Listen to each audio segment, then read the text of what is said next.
Good morning, class. Ngayon, ating aalamin kung ano ba yung mga PPE or Personal Protective Equipment na dapat nating isuot bago mag-perform or gumamit ng grinder or kilala bilang Portable Disc Grinder.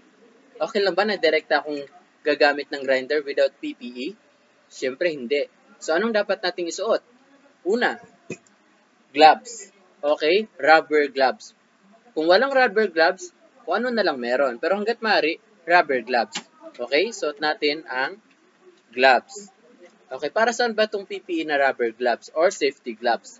Siyempre, para sa mga, lalo na sa mga kamay at balat na maninipis. Hindi magkapaltos, hindi sumakit ang kamay. Lalo na kapag gumamit ng grinder, siyempre, nagbabibrate yan kasi gumagamit siya ng kuryente.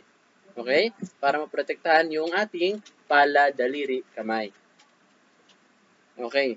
At ano yung partner ng gloves or rubber gloves? Siyempre yung jacket. Para naman maprotekta ng ating kamay, ating braso, ating balat sa mga tumatalsik na sparks o kung ano man mga ritaso ng bakal na ating ginagrind. Siyempre tumatalsik yun. Okay? Yung grits, yung sparks. Gagamit tayo ng leather jacket. Pero kung walang leather jacket, kahit anong long sleeve or jacket na lang. Yan. Yung iba, hindi na nag-gloves, hindi na nag-jacket dahil sanay na sila or yung balat nila hindi naman sensitibo. Pero sa atin, dapat isuot natin or gumamit tayo ng PPE. Ito ay personal protective equipment para maprotektahan ang ating sarili mula sa accident. Okay, aside sa safety gloves, leather jacket or jacket, ano pa?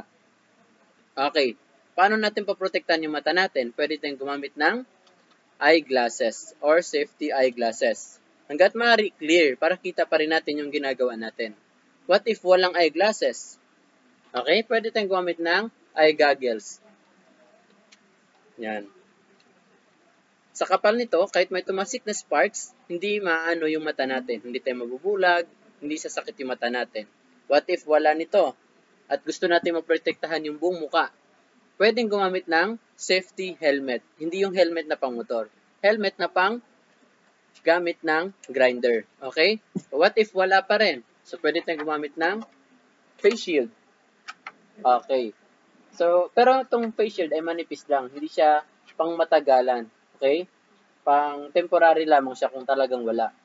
Pero bago to, ano pang dapat nating isuot para naman maprotektahan yung ating ilong sa mga usok na pwede natin malanghap. So, pwede tayong gumamit ng face mask, respiratory, okay?